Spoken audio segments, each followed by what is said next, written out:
Hey, good morning. Hawaii's tourism economy was built on hotels, and then we got timeshares. And now there's Airbnb.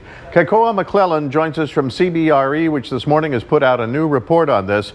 And spoiler alert, you discovered that something that we've all believed about Airbnb-style rentals is kind of not true. That's right, Howard. The American Hotel and Lodging Association commissioned a report with CBRE. And what the report found is something we already know.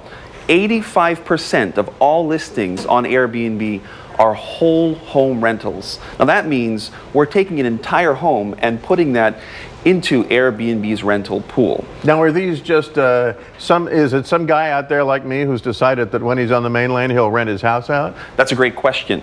4,500 listings on Airbnb during the period of the report, which went from October of 2015 to September of 2016, were rentals of whole units.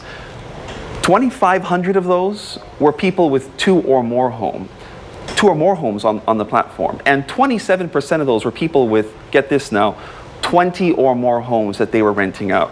So the fact of the matter is, the numbers tell us, Howard, that on Airbnb, what we're seeing is a proliferation of illegal hotels and commercial operators. Yeah. Not the little guy at all. Not the little guy. If mom and pop want to rent out their back room, that's one thing. But they represent less than 20% of revenues on Airbnb.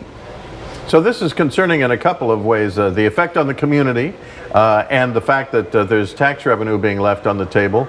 And also it's basically illegal competition with the hotels, which are so important for jobs here. That's correct. The American Hotel and Lodging Association's members in Hawaii represent more than 109,000 employees. Now, these are people that live and work in these communities where illegal vacation rentals are proliferating.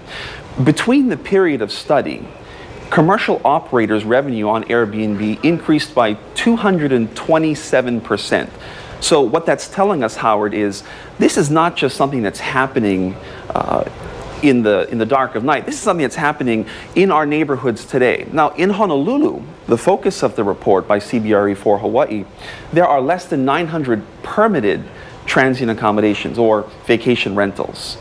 Just on Airbnb's platform, 6,500 plus rentals were let. Again, let me underscore, 85% of those are whole home rentals. We're talking about people who are taking their home and either renting them, or what we've seen more frequently is advertisement by Airbnb saying, rent your vacation home on our platform. Yeah. So that's a conversation that needs to happen at the permitting level. The hotel industry is extremely competitive. We're not afraid of more players in the marketplace, but we want our communities to be representative of the Hawaii that we all love and enjoy. That spirit of ho'okipa extends beyond Waikiki. It extends to our neighborhoods. And bad neighbors don't create the kind of Hawaii that's good for the tourism industry. I've only got a couple seconds left, Kekoa, but I wanted to ask whether any research like this exists yet or will be done on other islands than Oahu. That's a great question. The focus of our report were the 13 major markets where we saw the proliferation of Airbnb illegal rentals. And so Oahu was the primary study for that. So there's no plan at this time to delve into other markets, but the data is out there. One of the things that we're always asking Airbnb and other platforms to do is to share that information. We'd love for them to share that information with us so that we can compete openly and fairly, and we can make sure that our communities are respected, our employees are supported, and the industry thrives as a whole. All right. And if you're in the legislature, I know you've got live bills right now that affect this issue. You'll be able to review this later on HawaiiNewsNow.com. It's 7:11, and we'll have more Sunrise for you in a moment.